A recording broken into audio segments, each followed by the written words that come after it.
It's time once again to slip into your camo, grab your bow, and join us out in the field for another episode of the Up North Journal, presented by PSE Archery. The Up North Journal crew is knocked and ready to rock for another exciting adventure. So let's step outside and hit the trail. This episode of the Up North Journal podcast is brought to you by PSE Archery, Black Eagle Arrows, Scent Blocker, Killer Food Plots, Cabela's, Spot Shooters, Antler Action, Family Traditions Tree Stands, Tom's Custom Turkey Calls, and Badass Slingshots. Welcome back to another episode of the Up North Journal, everybody. I'm your host, Mike Adams, sitting in the cabin tonight with Dan DeFall. What's going on? 407th episode. Yeah, that's a few. That's a few. We're live on Facebook. We're a month away from our 10th anniversary. Yes, we are, which you thought was yesterday. I thought it was yesterday. You're a month early, pal. Yeah. Well, but you know what? That's what happens you get old. Did we have fun talking at Cabela's? We did. Had a good time. Yeah. Had a bunch of people show up there at the very end and had a nice little seminar talking turkey hunting. That was fun. So that was fun. A lot of kids there. A lot of kids there. A lot of first timers again. Yeah, once again. That's good. It's always good to see the first timers, young or old. Yeah, people getting out into the woods and having fun. So right, exactly. But that was at Cabela's today, and tonight we've got the president on. We do? We do. The president?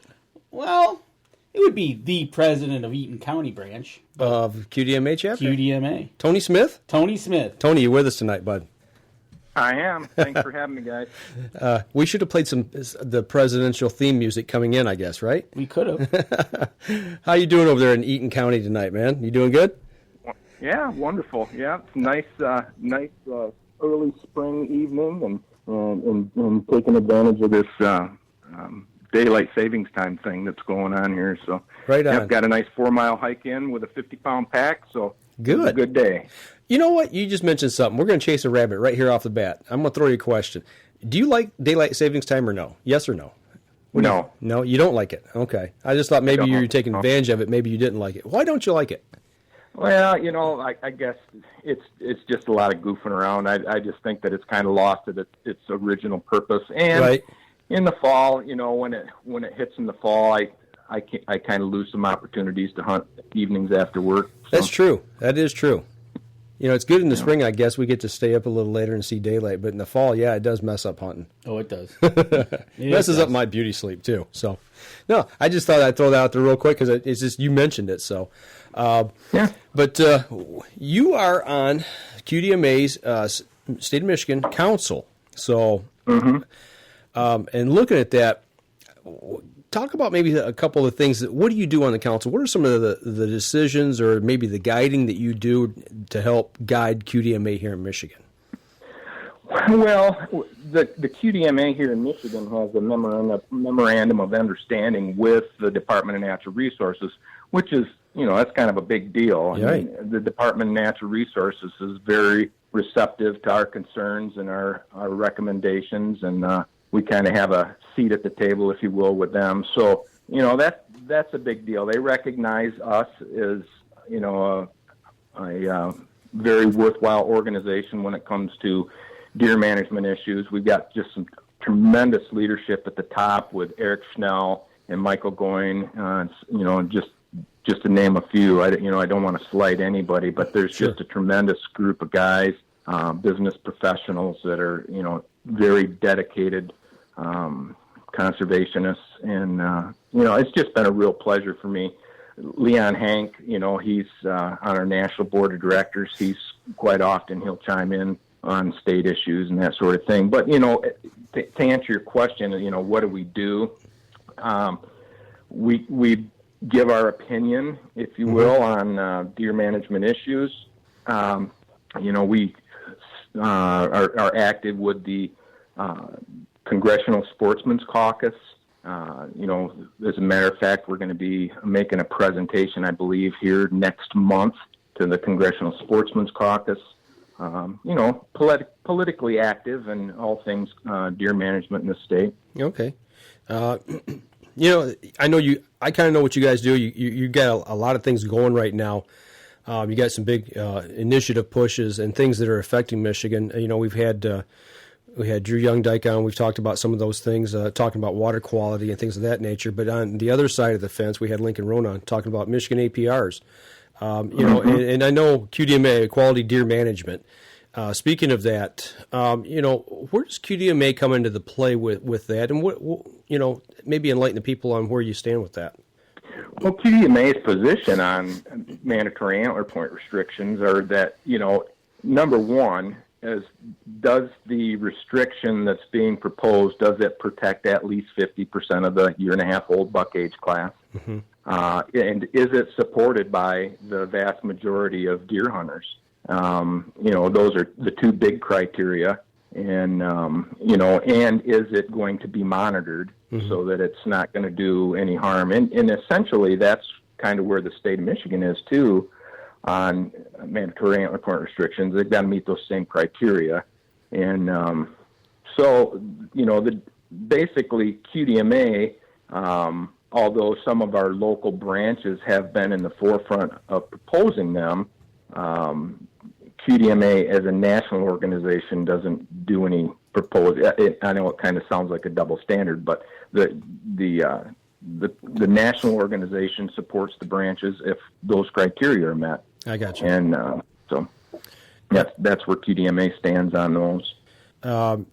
So just maybe as an understanding for people out there who might not understand what we're talking about. There's a push coming right now because we're in a 3-year window. We're nearing the end of that window where recommendations can be made. We can actually change some of the things towards deer management. Is that right? I mean, that window's closing, and then we're going to be in another 3-year window. Yeah, it's a little bit more complicated than that. Right now, we just concluded the 4th year of a 5-year experiment in the Northwest 12 counties. Mm-hmm. So the DNR asked the sponsoring group, which was one of the branches up there, Tip of the Mitt, and a couple of the others up there. That is a group of branches up there that are kind of putting this forward, and kind of the front guys on that, Kevin Gillespie and Ryan McKezick and Jim Rummer and those gentlemen, and they've just done a fantastic job of promoting this and even throughout the experimental period. But right now, like I say, the DNR asked if they could do the survey after the 4th year so that they could have the results going into this 3-year management cycle that the DNR goes. And so then there's some other things going on. Dr. Brent Rudolph is kind of the department's biologist when it comes to human relations issues and that sort of thing. He's, the human aspect of managing wildlife. And there's a survey out right now that they're just kind of wrapping up and concluding. I think that anybody probably a lot of your listeners, if they provided the DNR with their email address, they would have gotten one of over 148,000 email surveys that went out in January, again in February, and again this month. The 2 reminders were for anybody that didn't answer the first time. Getting tremendous response on that, and that's the R3 survey, recruit, retain, and reactivate. Mm-hmm. It's the R3.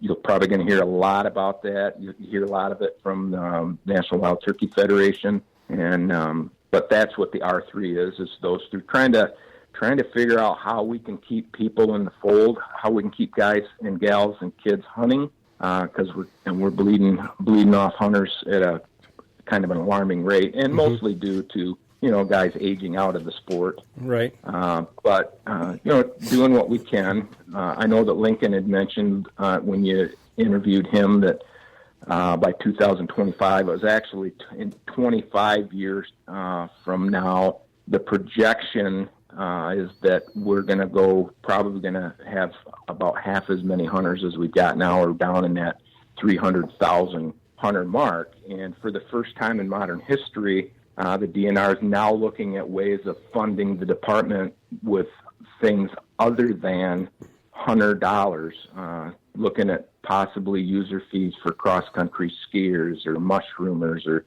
equestrians, those sorts of things. And so that's just another great reason for non-hunters that enjoy the outdoors to support hunting. But so getting back to your original question about this 3-year cycle and so on is the DNR is going to set that. That's not, and they've been doing that now for several years, this 3-year cycle, and it hasn't stopped. It hasn't stopped mandatory antler point proposals from going forward. But kind of where we feel the department is right now, if you filled out one of the harvest surveys, the 2016 harvest surveys, whether you got one in the mail, I happened to get one.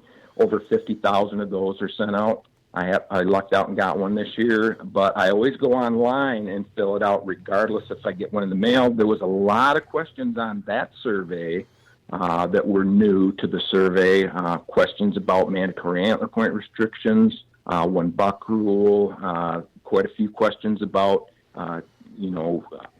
different options for starting dates or opening day dates. Yep. And also maybe even split openers between the UP and the Lower Peninsula, those sorts of things. So those are questions that they're asking that are a little bit out of the norm for them. And then you combine that with the R3 survey, which was really just loaded with a ton of questions about that, about antler point restrictions, starting dates, and all those sorts of things. And then they're going to combine that with the results of the resurvey in the Northwest 12. And our feeling is if they're putting that much time and that much effort into getting all that information, that they may make some sort of a recommendation for some changes in the regulations here going forward in the near future. That's kind of speculation on my part. But I've got a lot of information that kind of supports that too. It would be a bit of a deviation from the mandatory antler point restriction process that's in place, where a sponsoring group makes a proposal, DNR has to approve it, the sponsoring organization pays for the survey, and also has to go around and promote it for several months before the survey's taken. We went through that, the Lower Peninsula Deer Management Initiative, which I happen to be the president at too. Okay. Where if you have, you got a lot of hats. Well, deer hunting and deer management's my passion, so I have a tendency to get uber involved. But so there's a lot to that process, and it's served hunters well. That's how the Leelanau County and DMU 122 and the UP, the Northwest 12 proposal that's in place right now. A lot of guys don't know about the deer management unit that's kind of up around Hale, Michigan. Brian Bernard years ago kind of ran that through. They're under a no spike rule. Drummond Island's under a no spike rule. Beaver Island, I believe, is 3-point APR. So it's not just those 13 counties, the ones that get the most play in the press and on social media. Those are not the only antler point restriction areas in the state. There's several others that are just, that get a little bit less press. Right.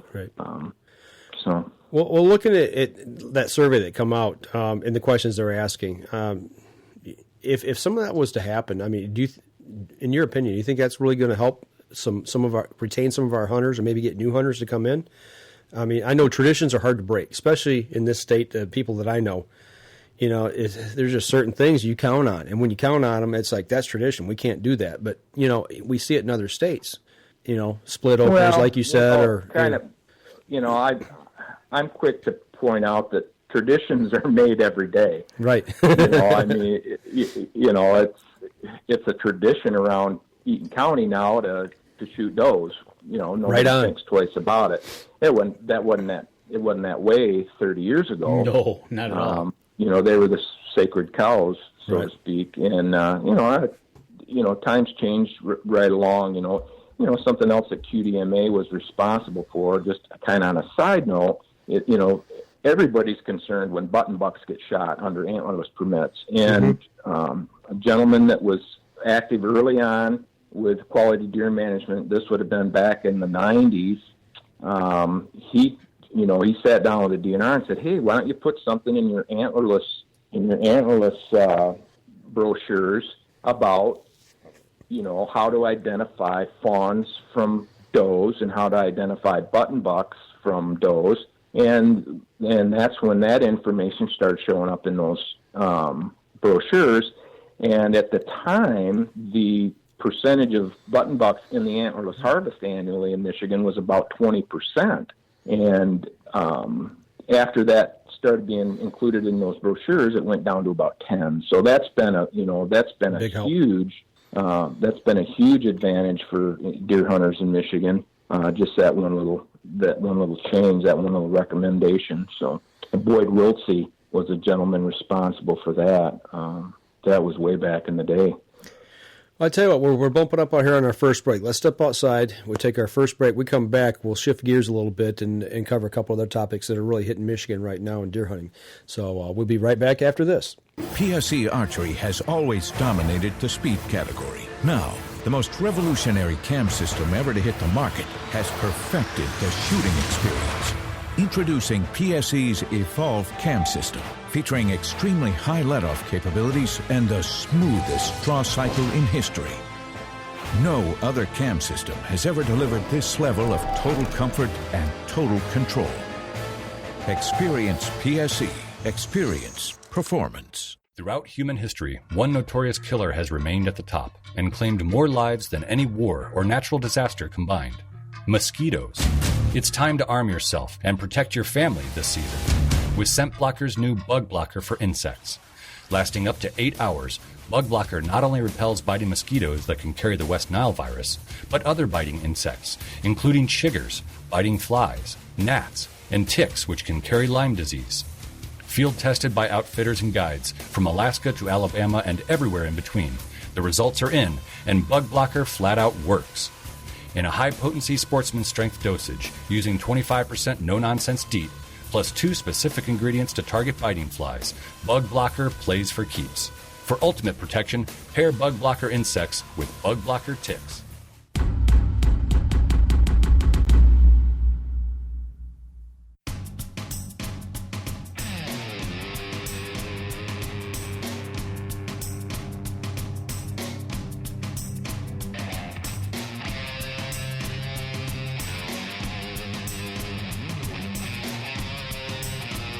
Welcome back, second segment of the show, everybody. Sitting here talking with Tony Smith, talking QDMA, deer hunting, and all that kind of good stuff, deer management.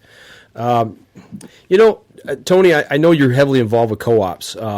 We're trying to get one started up in our area at our camp, and we've got people interested in the area. For somebody that's interested in this, it may be in the similar situation that I'm in right now, getting that. We went around, we've got, 4 or 5 camps. It's like, yeah, we would like to do this. What are you guys doing?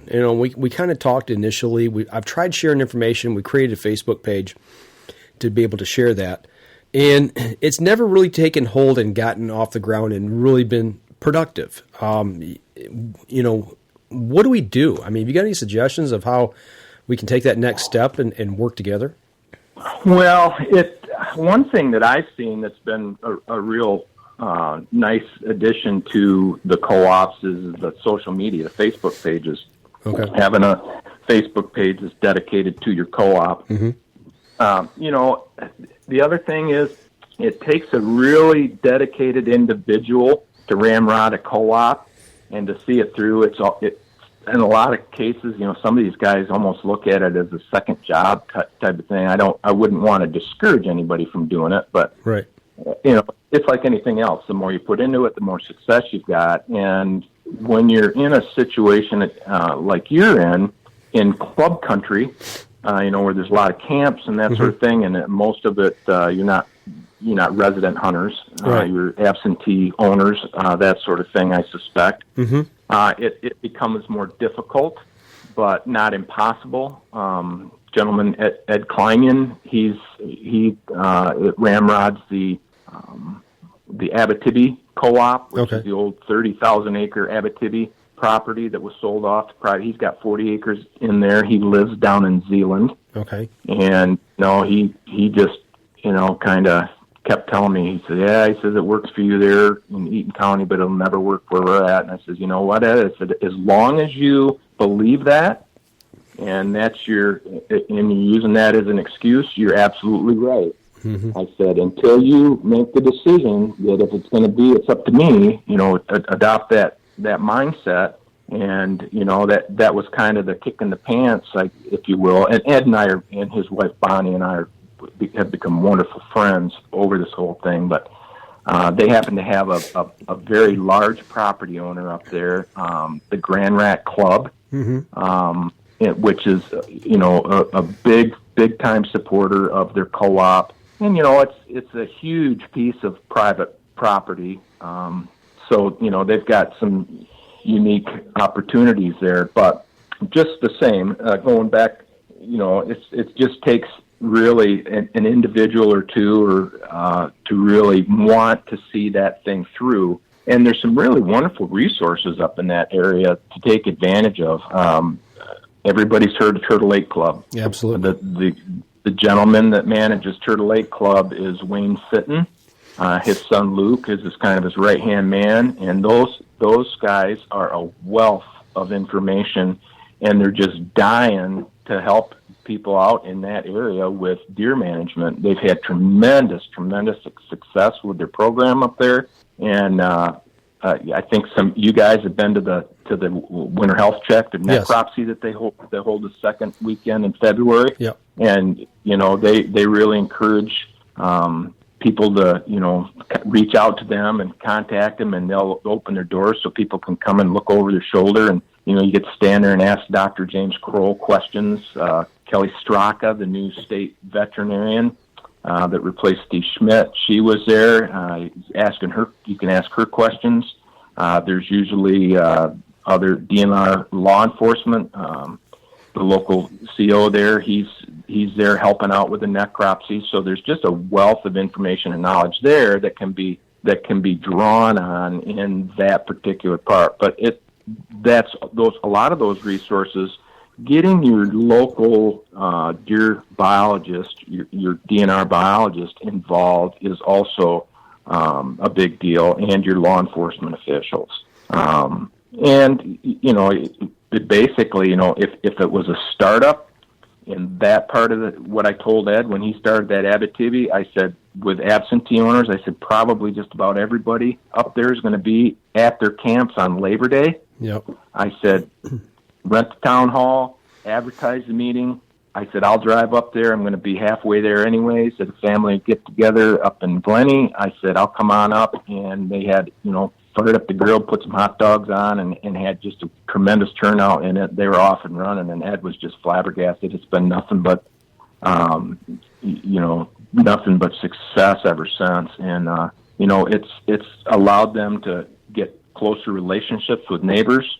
And, they're just working together, sharing deer cam pics and that sort of stuff. And the amount of information that's shared within co-ops is just kind of off the hook, where it used to be everybody held all their deer cam pics tight to the vest and sightings and all that sort of stuff. In a co-op, that you don't experience those sorts of things.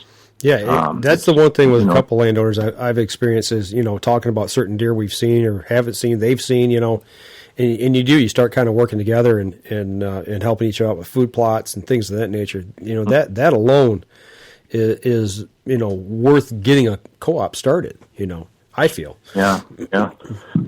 And there's a very active QDMA branch up there, the Northeast Michigan branch. Mm-hmm. I think Irv Timms is real active in that branch. He'd be the contact, I believe. And quite often the local QDMA branches have got funds there to help get, with printing invitations or providing food or maybe helping to pay for hall rentals. So if a guy, if you're a little bit short on funds, there's certainly no reason that I know that's what we do here at the Eaton County branch. Anybody that wants to start a branch in our area, we've got funds designated to, to help them get off the ground. I know that when we started ours, I was out of pocket, a couple $100, getting it off the ground. So that's a real nice thing to have available too. The QDMA branches are in 100% support of deer management cooperatives. Another reason to join QDMA at your local branch. Absolutely. Yeah. Anybody that deer hunts, I understand some of the animosity or maybe some of the misconceptions about quality deer management, but I'll tell you what, Mike, it has been the single best thing that has ever happened in my hunting career, if you will. Just the amount of knowledge. Right now, I'm taking the online course for Deer Steward 1. I got 6 months to complete it at my own pace. It's fairly reasonably priced. Our branch pays 50% on that, and then there's Deer Management 2. Those classes are on site. They're held around the country. Just so happens that there's one that's going to be held 15 minutes from my house here in September.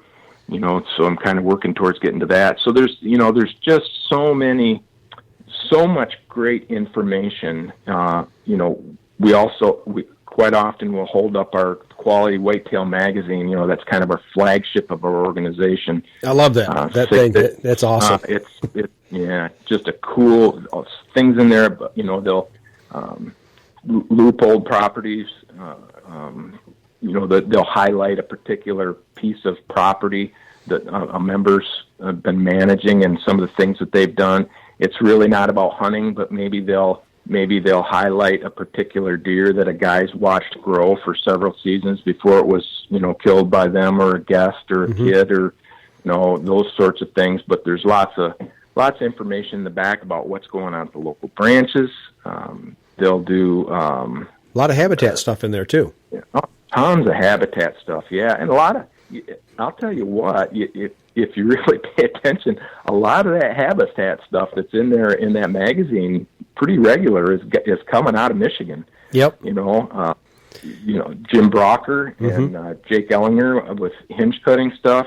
Ed Spinazzola, the godfather of food plots. He served on the National Board of Directors for a long time and still going strong. Just had some heart surgery here this week and is recovering in great shape. And it's just a great. If you're a deer hunter, you should belong to the QDMA. And I don't just say that as a QDMA slappy. It is. I just implore people, try it for 1 year. It's $35. A lot of times you can sign up with some incentives. Quite often, Bass Pro Shop will be giving away a $25 gift card if you sign up. It's the price of the, there's all sorts of incentives at shows and that sort of stuff. But just try it for a year. And if you don't like it, hey, at least you can say that you give it your best shot. Right. But, we each branch, I believe that we're up to, don't quote me on this, I'm thinking in the neighborhood of 17 or 18 branches now around the state.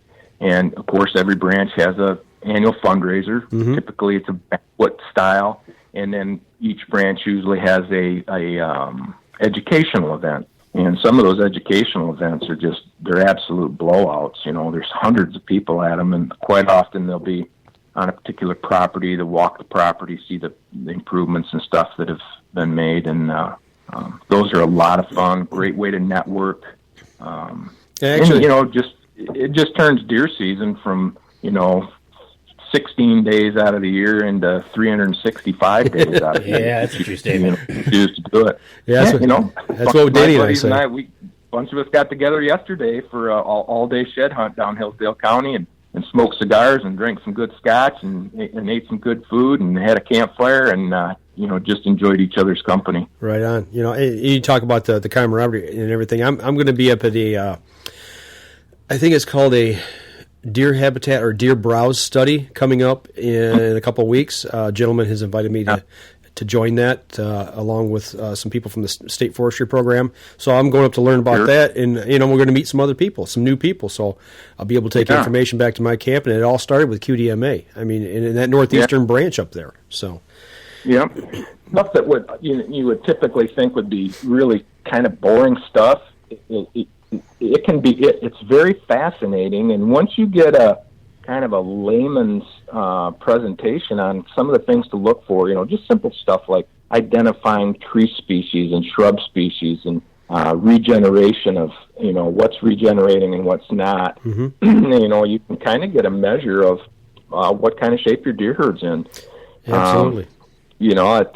There's here in Eaton County on my property, there's tons of trillium, but really the only place that they really grow is right on the edge of my yard, where the deer are just a little bit reluctant to come close enough to eat them all. Right. And we've lowered our deer numbers unbelievably in the last 15 or 16 years. So, when you become a little bit more aware of that stuff, you start noticing some of those things when you're out in the woods, deer hunting. It's more than just, get to the stand, how many deer can I see, what can I kill, right. That sort of thing. You start paying attention. Makes you better hunter. A lot of times QDMA members will say, hey, I'm sitting in my stand thinking more about what my next habitat project is more than about deer hunting. Isn't that the truth? I mean, that's the way it's going. Right now I've gotten so involved with this up at our camp. We're doing logging projects. We're talking about what we're going to be replanting and trying to shape the property. We're talking about food plots. What can we reintroduce to the area that we don't have right now that's going to help the deer? It's true. It's 365. We no longer just those 16 days like it used to be back when I was a kid. You look forward to November 15th, and then, you're back in school on December 1st. So that's right. Mm-hmm. It really has changed. Well, I tell you what. Well, go ahead. So, it's turning deer hunters into managers and stewards of the resource rather than just consumers. Right. And it's the new era in deer hunting and management. Right on. And that's what's going to bring back, I think, help bring more kids into this and grow it and get it back where it needs to be, truthfully. It's the future. There's no question it's the future.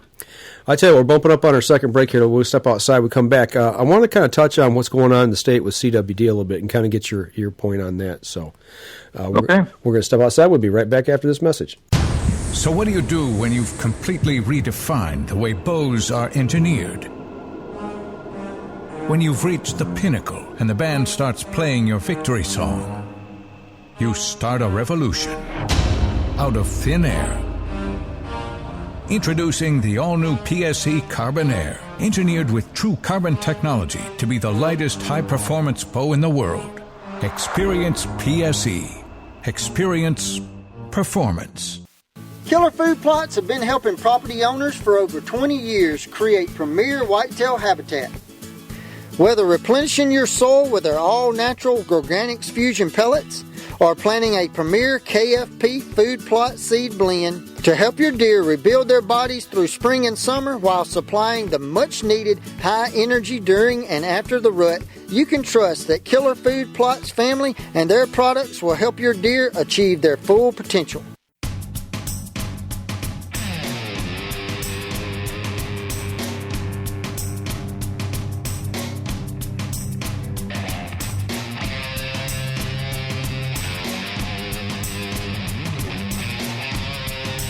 Back, third segment of the show. Dan, and the break here, we got cruise over questions. Patrick Lloyd. Actually, it was nice to meet him and see him yesterday at Cabela's. He drove 3 hours. Yeah, all the way across the state of Michigan. Across the state of Michigan to meet you. No, the godfather of podcasting. He came to see you. No. He came to see you. But anyways, he's got a question here. Tony, with the if you think they do something with APRs with the 6-point rule and up, do you think they're going to change how they work the doe limits and permits and stuff like that? Well, they're two separate issues. Or is it going to be still one?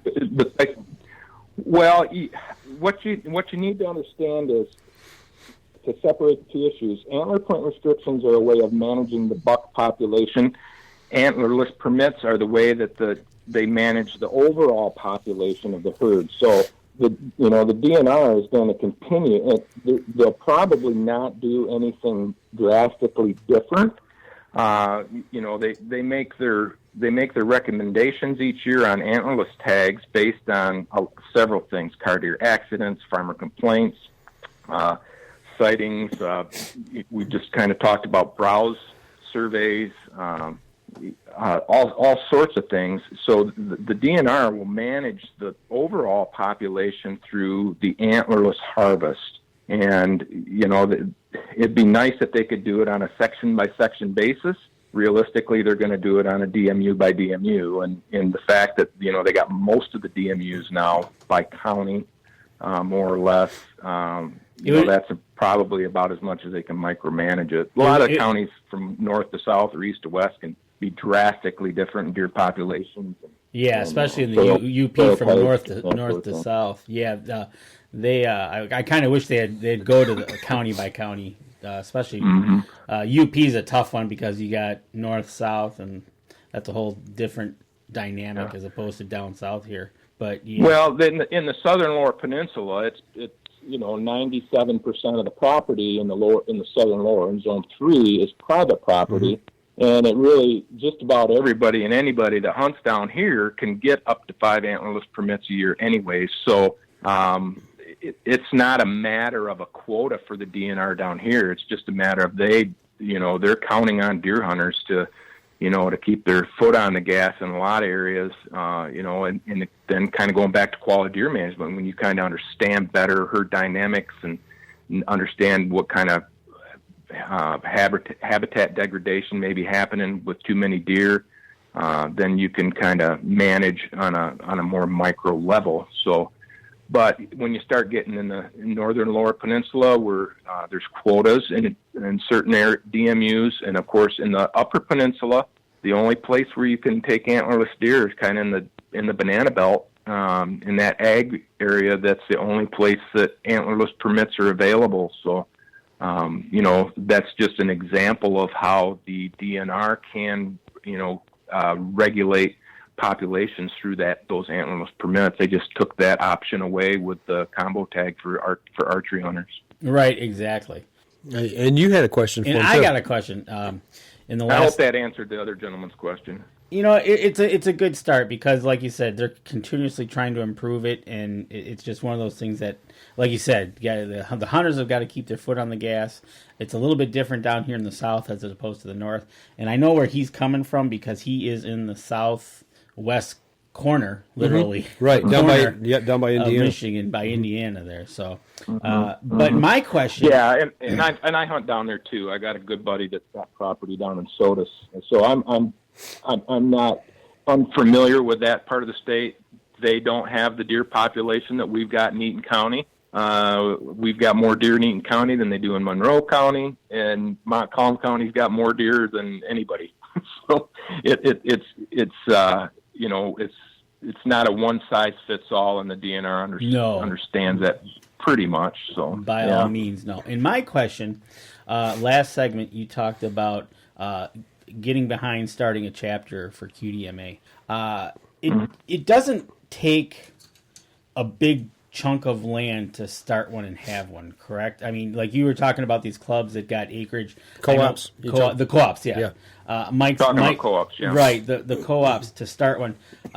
It can be a bunch of little places as well, correct? Oh, absolutely. And it's the guys with small pieces of property that benefit the most. And, if you let me elaborate a little bit, when we started our co-op here in Eaton County, right now we're in the neighborhood of about 1,800 acres. We've held that nucleus since 2001. Our biggest property owner is got 245 acres, and there's a guy that butts up to him that's got 11. And when I went to that guy, he actually owns 4. He's got access to 7 more that adjoins him. I said, hey, we're going to do this. And he's going, man, he says, I'm lucky if I ever see a buck why would I want to let any go? He says, sure, Joe next door, he can do it. He's got a bunch of property. And I asked him one question. I said, does he need you for this to be successful, or do you need him for it to be successful? And he was on board instantly. He said, you know what? You're right. He says, if I want to take advantage of seeing more and older bucks, I just cannot have any sort of a positive influence only controlling 11 acres of property. But if I'm part of a greater whole, if I did nothing but join forces with the guy that's butts to me with 245 acres, all of a sudden our management footprint becomes so much greater, and and it can just grow from there. we've had tremendous success here in Eaton County. Probably, I mean, we've killed some tremendous bucks, anywhere from the 180 class. I've killed a couple of 160s.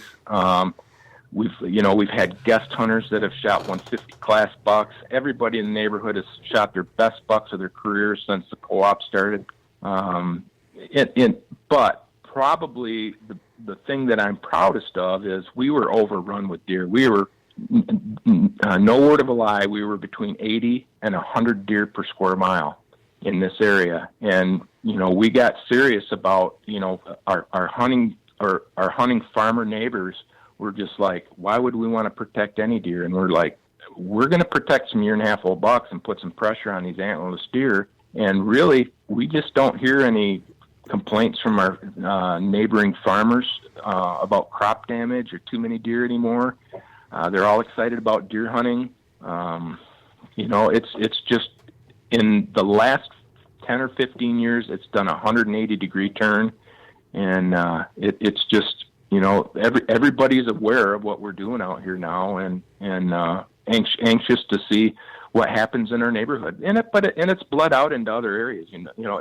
It's not the new thing to do anymore. It's kind of like, yeah, of course we, guys that would never consider letting a buck pass now are going, of course we pass 1.5-year-old bucks. Why wouldn't we? Mm-hmm. That sort of thing. So that's awesome, and it's just one of those things that it would be interesting to hear the gentleman that had the smaller acreage, what he thinks now after how you're going, what his sentiment is now. Well, he's got a grandson that's in his teens and is just having the time of his life learning how to hunt on that little piece of property. And it's actually, he only owns 4, and it was because of the efforts of the co-op. The 7 that joins him was absentee owner. It was a family parcel. Guy lives in another town. That guy, we invited him to a co-op meeting, and he came out and he's just like, man, I just love what you guys are doing. He said, I'm not a hunter, he says, but I love this. And when he left here, he followed that guy home, and he says, you know what? He says, I want you to hunt that property. And he was just flabbergasted. The guy, the hunter, he's like, holy cow. He says, well, what do you want? He goes, I don't want anything.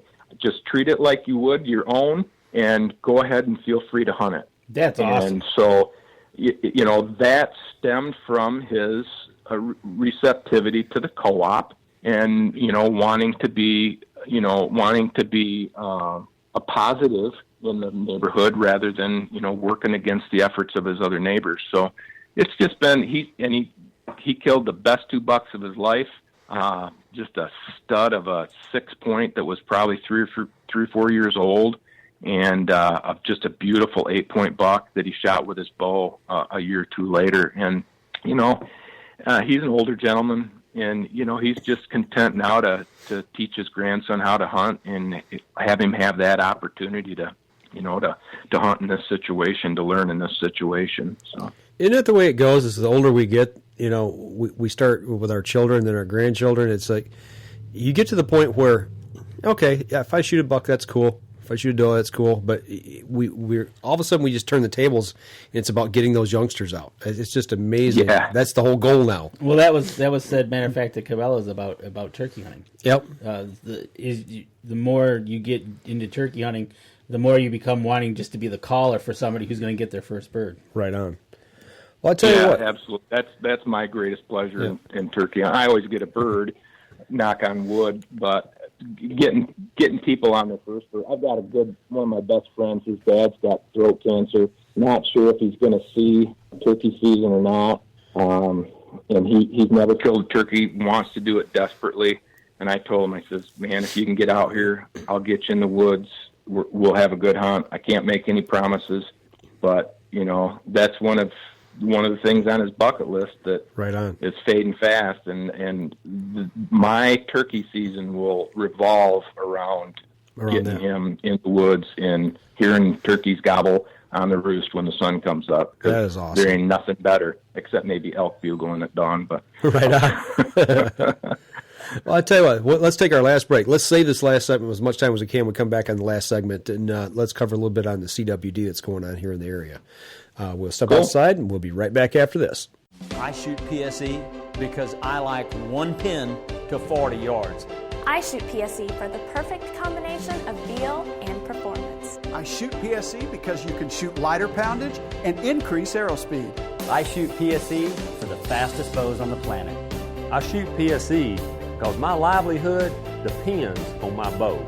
I shoot PSE because better engineering makes a better bow. I shoot PSE. I shoot PSE. I shoot PSE. I shoot PSE. Experience PSE. Experience performance.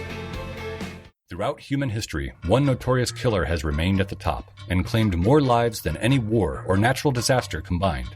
Mosquitoes. It's time to arm yourself and protect your family this season with Scent Blocker's new Bug Blocker for insects. Lasting up to 8 hours, Bug Blocker not only repels biting mosquitoes that can carry the West Nile virus, but other biting insects, including chiggers, biting flies, gnats, and ticks which can carry Lyme disease. Field tested by outfitters and guides from Alaska to Alabama and everywhere in between. The results are in, and Bug Blocker flat out works. In a high-potency sportsman strength dosage, using 25% no-nonsense DEET, plus 2 specific ingredients to target biting flies, Bug Blocker plays for keeps. For ultimate protection, pair Bug Blocker insects with Bug Blocker ticks.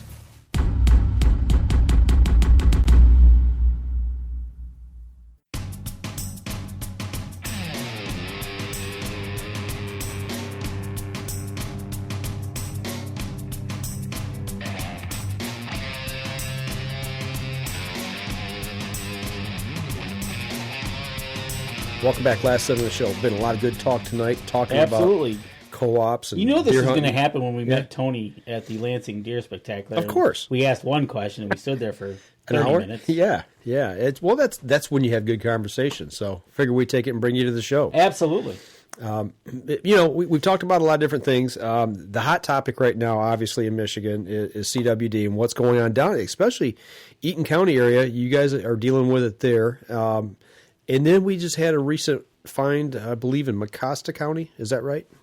Yeah, it was 2 deer that were supposedly came from a captive cervid facility, a hunting preserve. That they were turned in as deer that came out of that preserve. There's still some question there as to whether or not they actually did or not, but the Department of Ag and the DNR are moving forward as if that's the situation. Okay. Yeah, I know there's a big investigation about it. We've talked about it on the show, and it's just I hope that's where it came from. That it was in that captive area. So, but looking at what you do with QDMA with your co-op, kind of what's the standpoint or the status right now? Where do we as Michigan hunters go from here with CWD? Well, it's here and it's going to stay here. I mean, CWD is something that, it's a prion, and the deer shed the prion and get into the soil, can be taken up by plants. So once it's on the landscape, it's here. Radiation can't kill it. Bleach can't kill it. It's not like anything else that, we would traditionally manage as far as disease is concerned. So, armed with that information, what is deer management going to look like going forward with that sort of information? And it's really just like any disease, mitigating risk kind of comes down to keeping populations in check. I mean, the days of 80 and 100 deer per square mile in a lot of these areas. There's a lot of guys that are pining back. Gosh, I just don't see any deer anymore. In southern Michigan, really 25 deer per square mile is a pretty good number, probably between 25 and 30 deer per square mile in a lot of areas.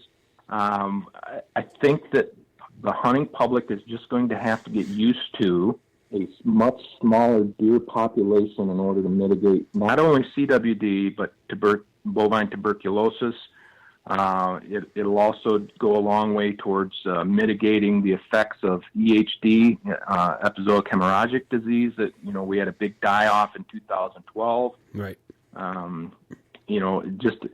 Just any disease. It can be greatly mitigated by keeping populations at or below the physical carrying capacity of the habitat. Yeah, Quality deer management really kind of says, hey, that 65% line is really a good place to be when it comes to managing whitetail populations. But in Eaton County, knock on wood, they have not found any deer in Eaton County. However, two of the townships, Delta and Oneida, in the northeast corner, are part of the hot zone where they're asked, mandatory deer check because they adjoin some of the townships, Waterton Township, DeWitt Township in Clinton County, where they have found positive deer. And of course, they found one in Eagle Township and still in Clinton County. So they'll add a couple of townships around those for buffer zones. All of Eaton County is in the management zone, so we're under the same restrictions as with a few exceptions. No baiting or feeding whatsoever. That includes mineral sites. It does not. You're not off the hook if you're recreationally feeding or that sort of thing. A lot of people that aren't deer hunters, if you got neighbors that are still throwing corn or whatever out to the deer, it's good to go and remind them, hey, that we're dealing with disease issues and that it's against the law. They need to stop. That's kind of where we're at as far as how we manage it from a co-op standpoint. I encourage people in our co-op and in really all over Eaton County through our Eaton County branch page of Facebook is to those two townships are mandatory check. They would like everybody to bring their deer heads in throughout the county so that they can continue to monitor. They really need a big sample size to determine whether or not it's established or not. So within our co-op, every deer that I find, or every deer that I kill or that my guests kill, they're all required to take them and get them checked. That's a good thing to do anyway. I'm calling in roadkill just, once or twice a week on my commute to work. Okay. So. Why, okay, so in your opinion, this is a good question. Why not make it a mandatory deer check for those areas? I knew you were going to go there because I looked at you and I knew you picked up on that right away. Why not make that area mandatory deer check? Why not make the whole state that? No. Let's start out small here. We're talking Michigan. But, Tony, what's your opinion of why not make it a mandatory buffer zone deer check area? Eaton County? Anywhere where they deem we got an issue with something. CWD, hey, here's our buffer zone, here's the townships, blah, blah, blah. In this area now, you have to have mandatory deer check. Well, that's a very common theme. I'm not unfamiliar with it. And if you understand the logistics of it, Danny, okay. And the amount of money that's being spent right now to manage chronic wasting disease, then I think you have a better idea of why it's not a good idea on a statewide basis. Now, the DNR continues to encourage people to bring their deer in voluntarily across the state, and for as many people as I've heard raise the mantle of, we need mandatory check, we need mandatory check, we need mandatory check. If those people would simply take those deer into their DNR check station, really all they got to do is just cut the head off and take it in. If they've got, if it's something that they want to get mounted, the DNR is sensitive to that. They'll make sure that, that they take what they need without destroying the cape or the skull or anything like that. If those people would just voluntarily go and do that, that would be a great help. But making it a mandatory thing, here's an example. I talked to Chad Stewart. He's the head deer, elk, and moose specialist for the state. And in that 17-county hot zone around Meridian Township, I asked, I was kind of watching the numbers and asking what kind of participation that they were getting in the deer that they were checking from hunters. It's over 60% of the deer that they've checked so far have been hunter-killed deer, and then another 10% have been roadkills. Guys, hunters being aware of roadkill and getting them reported. So 70% of the deer that have been checked, about 12,500, I think is the last time I looked, have been a result of hunter participation in one way or another. So, but what I specifically asked him, I says, that's a mandatory check. Those 17 townships are mandatory check-in. I said, what kind of compliance rate did you get? And he says, we estimate that we got 76% compliance. So right off the bat, they're figuring 24% fudge factor, based on the, on the numbers from, previous harvests and that sort of thing. So, most people want mandatory check. It really comes down to feel-goodism. How many deer they want to know how many deer were killed in my area. The DNR is not interested in how many deer we have, believe it or not. They're looking at trends in deer populations. They have so much information. They've got over 1 million data points in their data bank on deer harvests over the last several years. Chad Stewart posted it on his Facebook page when they broke the 1 million deer mark. I don't remember how long it's been, 20, 30 years, something like that maybe.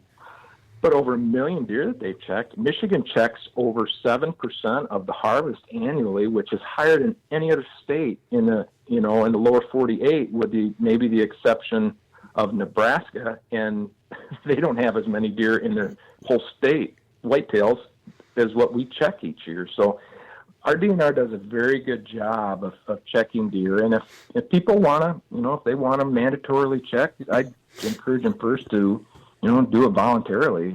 It's just not a good. It's not a good source of. It's not a good expenditure of resources with the way things are right now. Interesting point. Or ever. Yeah. Okay. I like it. It starts with the hunter themselves. Well, yeah. The biggest problem I've run into is trying to get them checked. Of finding a place that's open. And, we've talked about this on the show many times. And once again, it boils down to resources. The check stations aren't open in the evenings or during the week, at certain times during the hunting season. In those cases, I guess the best thing to do would be to take the head, especially of does, and freeze them and then take them in. Absolutely. Yeah. They can get the information that they need off of them. I've been operating our local buck poll here for, I guess we just had our 14th or 15th season. Mm-hmm. And I pull jawbones, I take antler measurements, all that information goes to DNR. And I was encouraging people, hey, these deer you're killing here during this, it's always on November 15th when we hold this poll. Hey, you guys are going to be killing some antlerless deer, get those heads cut off and get them over to the DNR, get them checked. Right. There's a lot worse things that could happen than having a deer show up positive in our area with chronic wasting disease. If it gets a stranglehold in this area, it's going to change the face of deer hunting in a drastic way. It's the same thing that they're dealing with in Arkansas. When it showed up, and they first started checking for it, oh my God, once they started checking, they found out that it had its hooks into them big time, and they had no idea until the first one or two showed up and they started testing. So I encourage people, get those deer tested, and if they come back negative, that's some peace of mind. But continue to be vigilant and be a good steward and work with our DNR. We've got some of the most dedicated wildlife professionals in the country. Everybody wants to come here. Russ Mason came here from Nevada, and Chad Stewart came from Indiana via, I believe the East Coast. I mean, we've just got some really spectacular wildlife biologists in the state, and it kind of makes me cringe when people say bad things about the DNR, but I'm a big supporter of our DNR. Well, it's public perception about DNR. I've heard some bad thing about my local CO up in my area, up in the UP, and well, I met him personally, and after talking with him for over an hour a couple times, I kind of think back and go, you might have said some bad things. Okay, so what did you do wrong? Yeah, your perception is skewed because you got caught doing something you shouldn't have done. Exactly. And it's like, okay, so, because that was the first thing I met him, and I'm like, oh, you're the guy. He goes, what? And I said, well, it depends on which side you want me to tell you. The good side or the bad. And after talking with him, I sat, here we are out in the middle of nowhere on a lake talking and going back and forth. And it's like, if you got a beef with the DNR, there might be something you did. to give you that beef. So, well, I'll tell you what. Wrapping up the show here, I'm going to throw one more question at you. It's going to be very general, but talking to deer hunters out there across the nation, whitetail hunters, if there's one thing somebody could do as a hunter to make this better, and when I say this, I mean hunting experience or the herd healthier. What's the one thing they should do, or maybe start looking towards, to make an impact in their community or their neck of the woods, so to speak? Well, besides the obvious, becoming a QDMA member, but there's also another organization, the Deer Hunters Alliance, that's free to join, and it's weekly updates on that. But probably the biggest thing I would say is approach deer hunting with more than a consumer mentality.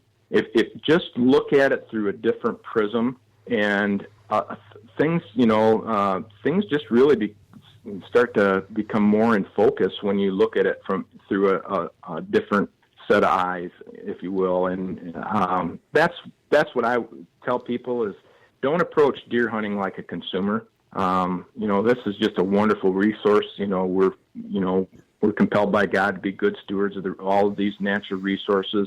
And our DNR and anybody's DNR is just a handful of professionals, and they're doing things on a macro scale. And if you think globally, act locally, then good things are gonna happen in the deer hunting world, and just hunting and fishing and outdoor sports in general. Right on. Absolutely. Open-mindedness and education. There you go. And really, that's kind of where it started. Yep. You mentioned Dr. James Kroll and that necropsy at Turtle Lake. Mm-hmm. That is what opened my eyes and my mind and changed my whole view of deer hunting. And that first time I went, and in the next 2 times after that, it was just even more. I couldn't get enough. And once you open your mind to education and science, the research and everything behind it, it really is. It makes for a more enjoyable hunt, I do believe. Sure. Yeah. Oh, yeah. When you start to understand, gestation, just simple things. I mean, it can be, you're probably going to want to have kind of a strong stomach when you're watching what's going on there. But it's, it's the science behind. Absolutely. It's the science behind wildlife management, and it's fascinating. And there's not a question that Dr. Kroll will not answer at those necropsies, and he just goes into elaborate. And if you hit on something that he's been kind of camped out on, waiting for that question, he goes really overboard in answering it. Like taking a deer's digestive system and laying it out, and going through the different stages from the esophagus down into the rumen and right out to the business end. Right. It's just fascinating how the detail that he goes into and showing you how a deer works. Absolutely. How a deer digestive system works. Yeah. And what you can learn from that. Some of the things you learn out of that, of what they eat or what they've been eating on, is fantastic as well. It's just a lot of education. But we appreciate you taking some time on your Sunday. Go ahead. You got something? Well, we can't let him go. The outdoorsman that he is, you cannot not ask him what his favorite meal is. What's your favorite outdoor meal? If you had your favorite wild game, and how's it prepared? Elk is hands down. Elk is it's just beyond anything else I've ever eaten. Next closest thing might be moose, but elk is just fantastic table fare. And I'll tell you what, eating the tenderloins over the cook stove back at camp after you just packed 100 pounds of it down the mountain on your back, there's nothing sweeter. Very rewarding. Yeah. It's like sugar. There you go. See? Well, we've been talking about the Deer Summit here the past couple weeks. You're going to be at the Deer Summit, I assume? I absolutely am. Yeah. All right. Wouldn't miss it. Guys, there's still tickets left, too. I'll be toting Kip Adams around and getting him back to my place that evening, and then off to the airport the next morning. On my way to the Detroit River to do a little walleye jigging with my good buds. There you go. I tell you what, that right there, being able to hear Kip Adams is worth the price of admission. So fascinating speaker. Fascinating speaker. Looking forward to meeting all of y'all there and hearing him talk. But we appreciate you taking a little time on your Sunday evening and sitting down with us. And it has been my absolute pleasure, gentlemen. Thanks for having me on. And Patrick Cloyd is from Sawyer, Michigan. Sawyer, that's right. And, okay. And if he ever gets into St. Joe, have him whip into the Buck Burgers and Brew and talk to Ken Kosminski. He ramrods at the co-op that's in Sodus, Michigan. Okay. There you go, Patrick. If Patrick isn't listening, Ken Kosminski. We'll pass that on to him. And by the way, he was nice enough to meet us, but he actually came for the monkey bread. Okay. There you go. All right. Hell, if I'd have known you had monkey bread, I'd have drove. Hey, we provided lunch. It wasn't much, but we did provide lunch. All right. Well, we appreciate it again, and we're going to wrap up the show. That'll do it for us this week, folks. And remember, as we always say here at the Up North Journal, if you're out on the water or in the woods, shoot straight and be safe. Until next week. This episode was brought to you by PSC Archery, Black Eagle Arrows, Scent Blocker, Killer Food Plots, Cabela's, Spot Shooters, Antler Action, Family Traditions Tree Stands, Tom's Custom Turkey Calls, and Badass Slingshots. Thanks for listening, and join us again here next week. Until then, remember, as we always like to say, if you're out on the water or in the woods, shoot straight and be safe. Until next week on the Up North Journal.